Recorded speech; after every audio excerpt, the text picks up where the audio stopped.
Hi, I'm Katie. I'm with Nina. Welcome to the We Shape podcast. Hey, guys. Tyler's not with us today. Is this our first podcast without him? I think it is.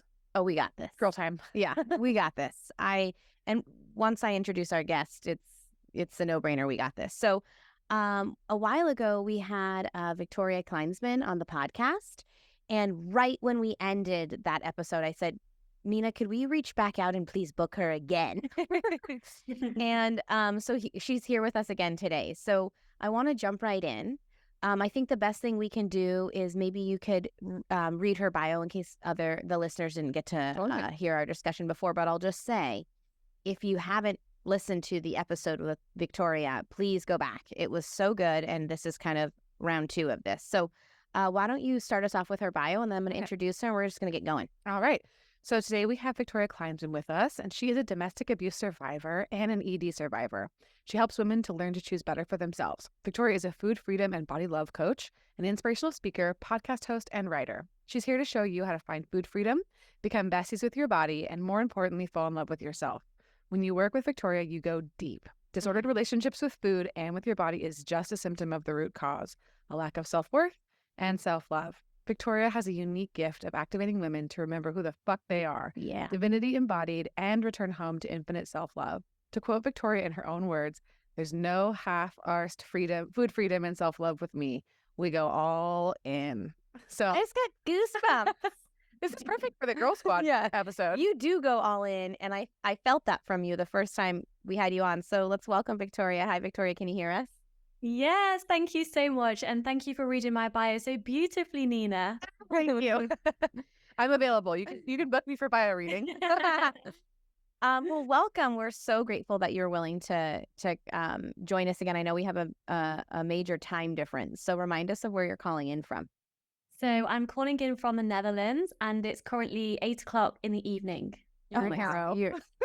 Thank you. One time we had to do a podcast at like 7, maybe 5, 6:30 or 5. We won't give the real time.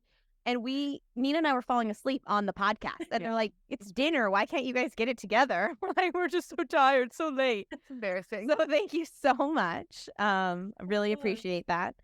But yeah, when before we started the podcast, I was saying like, oh, what is our agenda? And it's like I feel like there's just no agenda, because I wanted this to just be organic, and I just want to like have an authentic conversation, because there's no way that I think we're going to bullet point this out in terms of people like turning things around, right? So, but I would love it turning things around in the sense of like their relationship with self. It's a very long journey.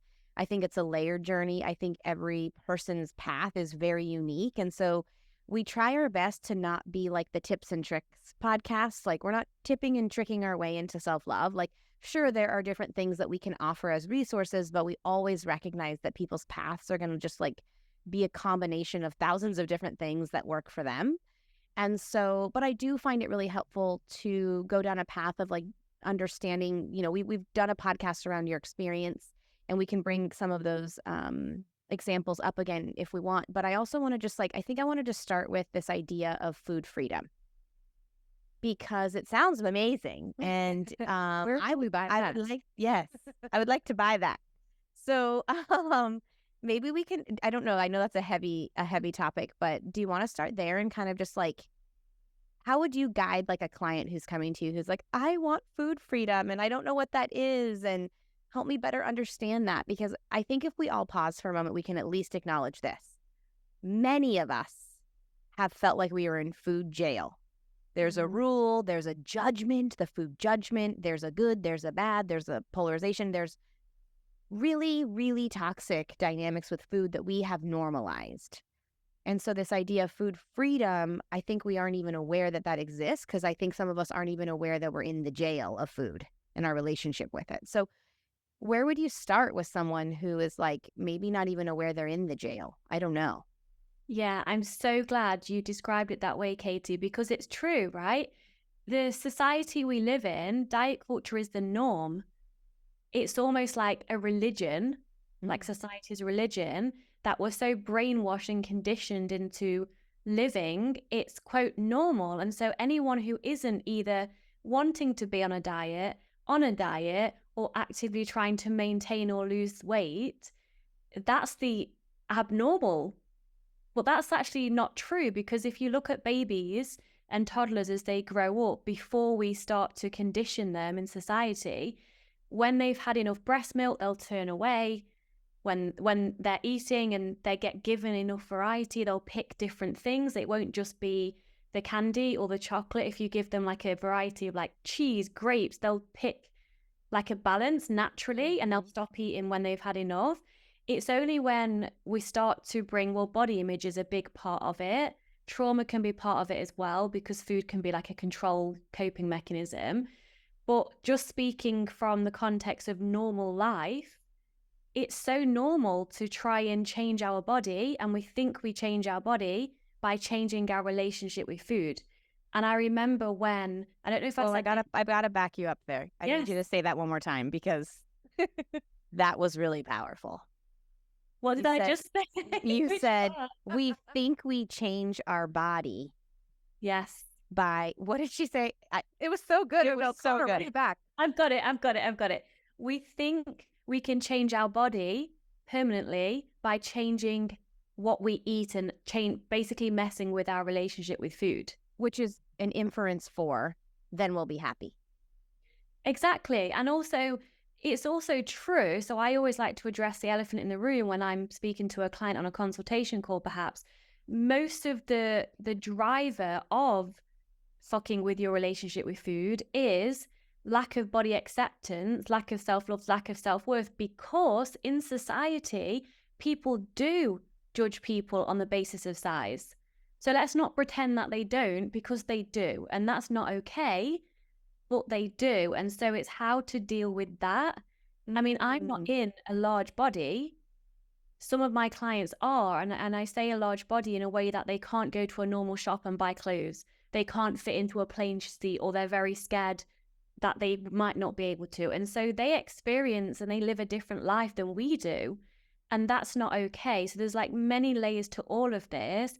But ultimately, we're sold the lie that we can control our weight permanently by just using willpower and dieting. But if that was true, why is it that over 95% of people who diet fail? And then go the other way. I mean, that's the data I've discovered. Do you know what I mean? It's like we're trying to do this thing, and then we end up actually going the opposite way that we want. And I think that if people could recognize that, like, I just don't know how many, I mean, you just have to keep saying it, I guess. Diets do not work. Like, and actually maybe we'll take it to the next level and say diets are harmful. Like they're harmful on your potentially physical body, your emotional well-being, your social well-being. Like it's interwoven in all of the parts of who you are. And it's I don't know if I'm like gonna get reamed for saying that, but like they're harmful. They're 37% of diet. Oh, sorry, Nina. No, I was just going to say that they can actually cause metabolic damage as well. Like if you are more able to practice balance and choosing foods that feel good and fueling your body, like you are operating at a higher like energy output. But there's brain fog. There's like physiological responses to dieting that are really negative for the body. And when your body goes into starvation mode, like it changes your metabolism rate. Like all these different things happen when we're controlling what we're eating in that way. Absolutely. 37% of people who diet develop an eating disorder. Not disordered eating, eating disorder. That's high. Yeah. I mean, anorexia, obviously the most severe restrictive eating disorder, that does have a genetic component to it, but it starts off by restricting your food. Those who don't have the genetics for anorexia, they, as you've said, Katie, when they diet, their emotional and mental health goes down. They start to become obsessed with how they look and what their body looks like, and they start to attach their worth and happiness to their body size, and they binge eat, emotional eat. There's a great book, and I'm sure you've heard of it. It's called Health at Every Size by Linda Bacon, and she researches and she links a lot of researchers in her book, and just one of them, which makes complete sense to me, is that emotional eating, by the way, is different to binge eating. We can go into that if you want to. But she's found in her research that every single person who has been a dieter or is a dieter turns to food in emotional regress. Whereas those who have never dieted before actually tend to turn away from food during emotional regress. I mean, there's no proof as to what actually causes that, but I know from personal experience, and perhaps I'd like to hear what you think about that in your personal journey too. But I know from personal experience that because I've restricted so much in my life, whether I've been, quote, successful at this said restriction or not, because I did experience binge eating later on in my eating disorders, food was such this like all or nothing, and it was a comfort for me. So the second I was feeling sad or stressed or angry, food was there for me because I also had a fear of there not being enough. And so it was kind of both at the same thing. Whereas most people, when you're in stress and you're not feeling great, the appetite normally gets switched off. Well, it's also really messy and complicated because if you're in a bigger body and you're not meeting a societal standard and you use diet and excessive exercise to attempt to meet that standard, and if you get closer to that standard and you're getting external praise, then one would say, oh, it's not impacting your emotional well-being. But to me, emotional well-being is very complicated and very layered. And I believe that like there's this deep, intrinsic, very deep rooted sense of self and connection with self that provides the most valuable emotional nurturing that you can get. And I think that when we do get that more surface level validation, it scratches the surface, but it never, ever, ever touches that deeper sense, because that deeper sense is not rooted in judgment. That deeper sense is not rooted in worthlessness. That deeper sense is not rooted in not accepting yourself or loving yourself for the way your body is. And those more surface level validations are rooted in that, right? They're rooted in judgment. They're rooted in critical thinking. They're rooted in, so it's like this weird, like, yeah, you might get a little bit of like praise from society and you might feel less emotional damage from that, but there's a deeper price that also has to be paid. And so it's really messy and complicated and kind of hard to understand, in my opinion. Yeah. And it will never be enough either. Yeah. There was a quote by Lindsay Cohan, and let me see if I can get this right because it was epic. She says something like, if you give your power away to external validation in order to feed you, you will forever be hungry. It never hits the spot. And I've experienced that. So as you know, or those that have listened to the previous episode, I was doing fitness modeling at one point, and nearly every single person I met was like praising and idolizing my body. So I was where people want to be. But my emotional health, oh my gosh, I was obsessed. I couldn't even have sex and have intimacy without worrying what I looked like, what angle I was in, was my tummy flat? And that didn't change depending on what my weight was at the time. Even when I was, quote, in the perfect body, I would wake up in the morning, and if my tummy wasn't flat or if I hadn't gone to the toilet, it would have ruined my whole day. I was obsessed with fitness. I mean, that's just a few. That is not good, balanced emotional health. I was constantly in like a stress response, a fear of losing the body that I'd worked so, quote, hard to get, but I was also in bulimia anyway. So a mantra that got me to where I am now that was really helpful, and I may or may not have shared this before, but it's so powerful, I want to share it with you and your listeners, and that is, strong, authentic women do not suppress their natural body size. And I was like, really powerful. Yeah, they don't. And when you were in that obsessive state, you were rooting and clinging to that external validation. And when you were able to do some of the work that you have done, obviously now it emanates through you that you can cling to that strong internal sense of self. And describe that, the different type of validation you get from that. Because both are validation, but they're very different. Yeah. So different. It's like now when someone compliments my looks, because I say unfortunately, because I know people are trying to be nice because that's what society does, right? They comment on, oh, have you lost weight? Or how beautiful are you? And I get it. They're trying to be nice, but it doesn't mean shit. In the nicest possible way, someone can say how pretty I am or how amazing my hair is, I'm just like, yeah, thank you. It doesn't touch my heart. Someone says to me, you are the kindest person I've ever met. I'm literally like, ah, I received that. Thank you. And the difference is because we're already whole and complete within us.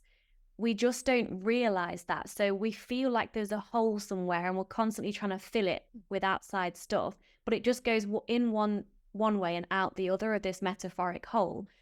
But when you find or uncover self-love, and I don't like to say when you learn to love yourself, because there's nothing to learn. You are love. You were born with love. You are the source of what you seek. You are the source of that love that you give to everyone else. There's nothing to learn. You just need to get rid of all the blocks, all the trauma that's stopping you from receiving your own love that is within. And so that's why on my website I say the words coming home to yourself, because home is unconditional, unlimited, infinite self-love. And I'm trying to put this into words. It's just a depth of kind of like a comfort blanket, and it's very comforting and very empowering, and you can be alone, but you never feel lonely. It's like this warmth and this power, more empowerment than power within. And no one can touch that. Someone can come up to me, not that they would, because I'm not vibing on that level to attract this to me, but someone could come up to me and say, wow, you're loads bigger or fatter than when you was doing this fitness modeling. It wouldn't even touch me emotionally. If someone had said that to me 6 years ago, it would have ruined my whole year, and I would have been dieting for another month to try and be smaller. Hey there, if you're enjoying the WeShape podcast and you've heard us talk about WeShape before, then you're probably thinking to yourself, hey, what is WeShape? Well, at WeShape, we create personalized at-home workouts for every single one of our members. These are workouts where every single movement is customized to you to help you connect with your body and care for your body in a much more meaningful way.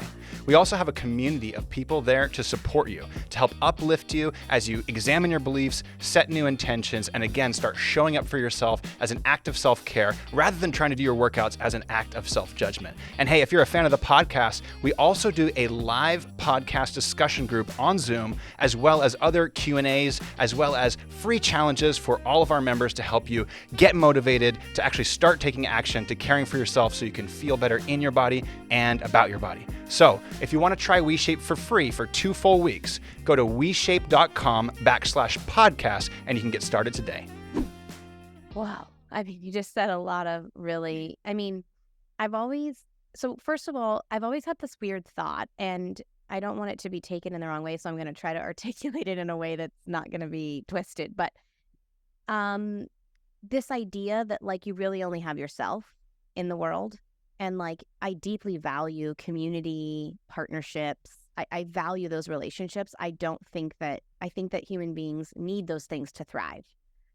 But I also understand that at the end of the day, you really only do have you on the inside. Like that in this moment, in this present time, like that is what I really have. So this idea of coming home to that self first and coming from that place, and then cultivating relationships from there, right? Cultivating, healthy relationships with food from there. But I've always had that thought in my mind. Like, I mean, like, sure, like you can get married, you can do this, you can do that, but like sometimes I believe that those are just like false assurance, right? Like I can hope that my partner and I evolve at the same time throughout our life and are always a match, right? I can hope that these things, that I'll always have these certain people in my life. Like I can hope that. But I've also, gone through a couple things in my life that have really shifted that perception really dramatically. I've had 2 close people who were very young suddenly die in my life. One was 16 years old when I was 16, and one was 38 when I was in my early 30s. And to watch life be so fragile wanted me to make those connections deeper in my life, but it also reminded me that if I don't have a strong connection with myself, and then my entire life's worth is relying on other people's existence and their opinion of me, that's not going to work. right? Not to say I'm not deeply mourning the loss of people, not to say that I deeply value community. It's like a whole pillar in my company, but it's more about this relationship with self. That's like the going through that allowed me to see the importance of that community, but it also allowed me to see the importance of my connection with self. Yes. I don't know if I'm making sense. You're making sense to me. I Okay. definitely think about the moments like where you maybe achieve something that's really important to you, and perhaps the people around you don't agree or they don't share the same value system as you might. That doesn't mean what you accomplish isn't important, right? It only means that you're kind of the one who's in charge of celebrating that milestone. And like I've experienced that in my life where something, I'm like waiting for the balloons to fall from the ceiling and the confetti to fly and for everyone to clap for me. And there's maybe nobody there who shares that value system. And I have to kind of be like, I still have to create my own merit, I guess, and say, I did that though, and it feels really good. And I'm going to be proud of that and carry it in that way without expecting that out exterior to celebrate me the way I kind of would want. Because I think as social creatures, we're designed to look outward for validation. It's a kind of a natural thing. I mean, when you were speaking about this idea of like body image and all the things, I was listening and like I agree with you so strongly about food freedom and all that. And then I realized too, like when you don't subscribe to those things, people almost want to give you like this other side, which is that, oh, well, like you just don't care, or like you're lazy, or like your your value system is skewed. Like it is literally the norm for people to want to change their body size and want to do these things. And if you don't, like there might be something wrong with you. Like, and that's the message we get so frequently. So I definitely agree with what you're saying. Yeah, it's just this idea of like impermanence is part of life, right? And I have experienced so far that the only thing that's really permanent is my relationship with myself. Yes. And again, not to in any way devalue community and deep intimacy with other people. I think it's incredibly important. But I also recognize the level of impermanence in this life. And so I just believe that like cultivating those relationships brings so much value and meaning to my life. But the thing that I can cling to the most that I can actually guarantee permanence on is my connection with self. Right. It's your longest standing relationship. Yeah. With yourself. Absolutely. I always talk about the good things in my life, like the connection with friends and those things. It's like the frosting on my cupcake, but like I gotta be the cupcake. You know what I mean? Yeah. No, I love that. Yeah. Wherever you go, there you are. Yeah. Absolutely. It's when you're trying to run away from things like I've spoke with many clients about this before. If they think they move somewhere or change their environment, that everything will change, or if they leave the relationship, I tell them wherever you go, there you are. And if you don't work on you, you're just going to attract the same person in a different body, playing the same relationship patterns out over and over again, because everything's a mirror, right? That has been my experience. Yes.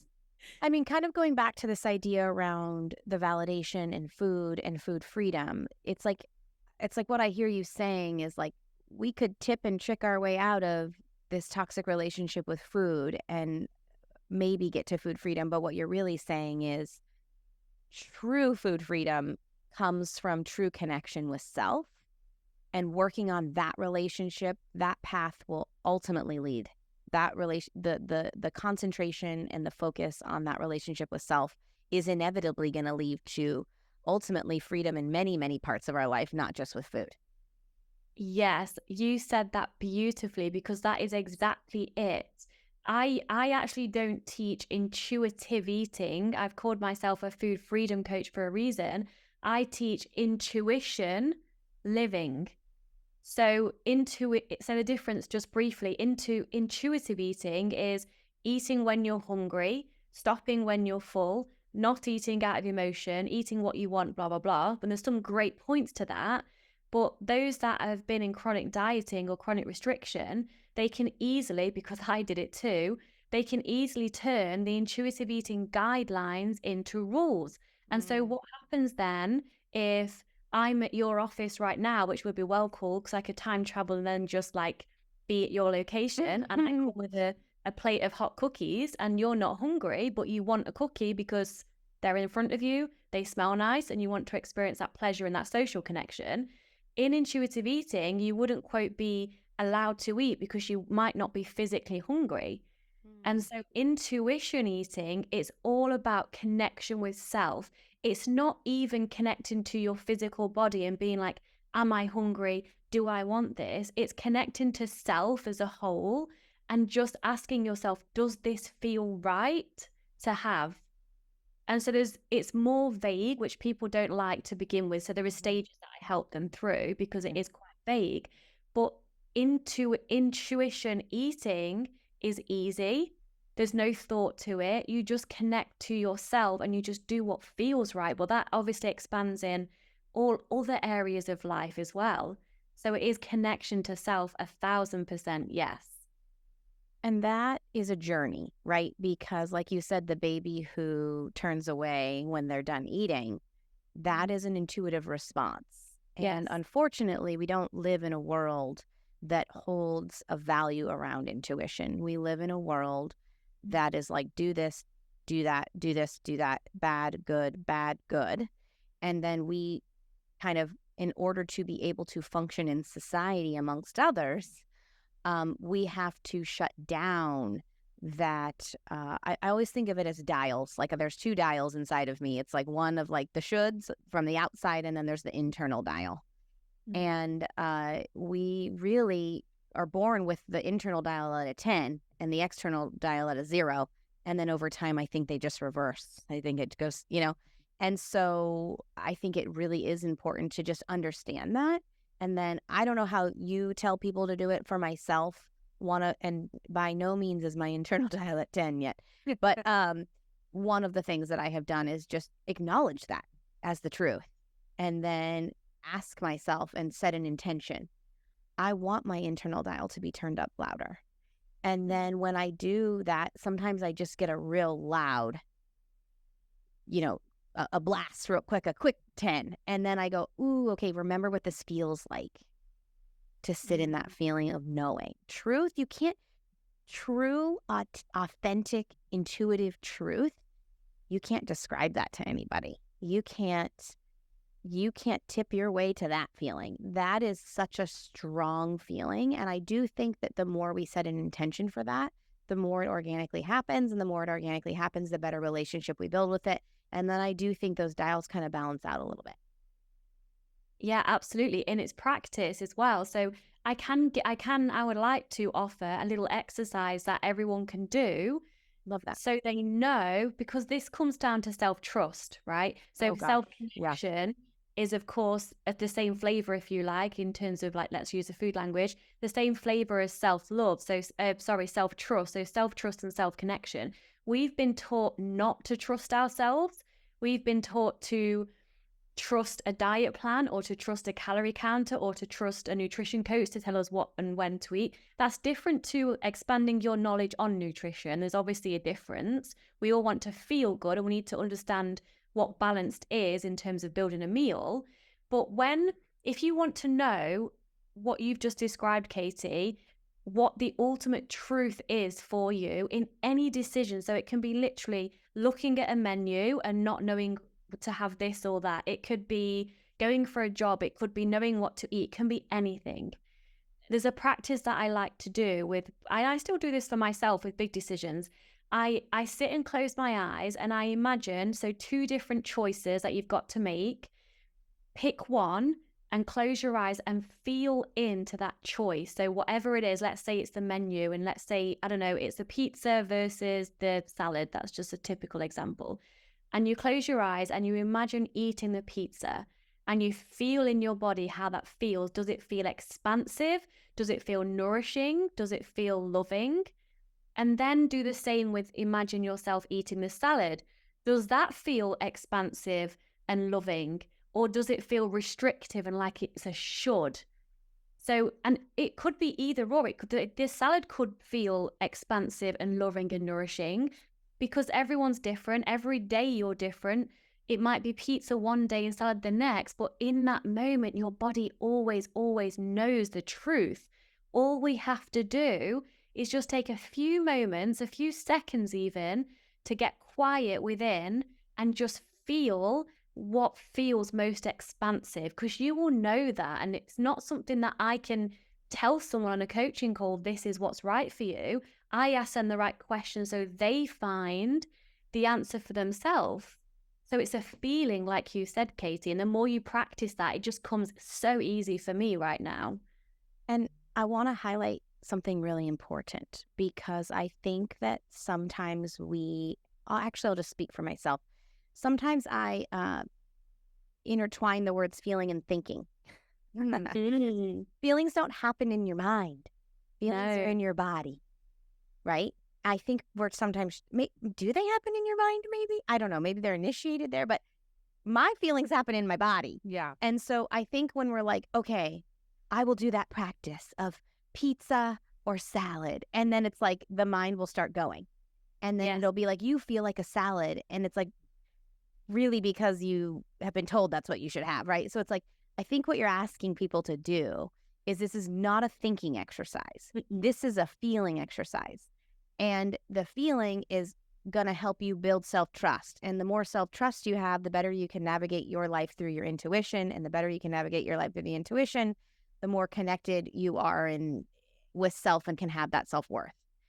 But I want to also highlight that we live in a culture that does not value feelings. We live in a culture that is like, hold it together. Make sure that your Instagram looks great. So I want the truth. Love that analogy, Casey. So true. So I love this exercise. I know we're running out of time, and I think it's actually a great place to end that, because I feel like it's not a tip. It's an exercise for allowing people to have permission to connect with themselves, but it's not a thinking thing. It's a feeling thing. And so I just want to like mention that, because I mix that up a lot. So I'm thinking, if I mix that up, I bet you other people are mixing that up too. Absolutely. Yeah. And it is interesting that you said that, because some people say, I feel this, but what they're actually saying is, I'm thinking this, because like you said, feelings are initiated in the brain, and then they send all the signals to your body, and then that's where you feel it physically. This is like a very broad place to end, but I just want to offer this question to you, to Katie, to Nina, and to your listeners. And if you've got time for us to answer it, maybe now or on your social media, what do you think the difference is between your brain and your mind? Oh God, I'll get back to you in like a week's time. I don't know. When I think of the brain, I think of more like the physical anatomy of my body. And when I think of my mind, I think of my spirit and my soul.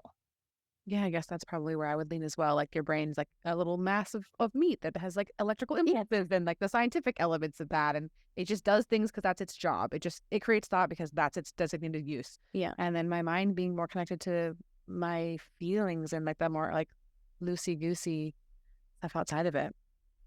But we would love to know what you think of this. So very, very similar to what you've said. So your brain is a physical organ, like your kidney, that has electric synapses that thinks automatically from past conditioning and experiences. Your mind is in every cell of your body. It's not in your head, it's everywhere. And your mind gets to choose conscious thought. So the brain thinks automatically, but the mind chooses conscious thought. And the more you choose conscious thoughts, your brain's always watching, and it will start to automate those conscious thoughts, but you have to just keep repeating it consistently. That's how I went from speaking to myself like shit and now automatically speaking to myself with love and kindness. You get to choose by using your conscious mind to tell your brain how you want to live your life in your reality. It's like a software update. Yeah. Because if you don't make that conscious choice, it sounds like your brain's going to choose for you. Yes, due to conditioning, and that wasn't your choice from the age of 0 to 6. Your unconscious mind was downloaded for you from all of your life up until that point. You didn't have a choice to be like, don't like that, not going to have that in my belief system. It's given to you, but we get to change that with food, with your body, with anything. So powerful. And the more you do it in one area, I think the more it touches other areas is kind of what we've learned in talking with Victoria and a lot of our guests is if you do it in this one area, it really expands into others. And you have more food freedom, you have more personal freedom, you have more self-trust, like in love, like we say. So. Well, I feel like that's why I've always been interested, in the industry that we're in, is because it's a tangible thing for me to say, here, try this exercise. Here, try this workout. Try to move with your body and connect with your body in a different way, because it's the water slide into the connection with the body is like the water slide into a more deeper connection with this spirit and this mind that we're talking about. So, Victoria, I of course could continue to talk to you for hours. So We're gonna have to go to another one. yeah, What's gonna we're on our happen? way. The next flight We're gonna out. force our friendship on you. It's received with open arms. Yes. Trust me, ladies. It's very much received. Thank you so much. Where can our listeners find you? Absolutely. VictoriaKlinsmann.com. And then from my website, all my social media links and the freebies and all of that are on there. So come and say hi.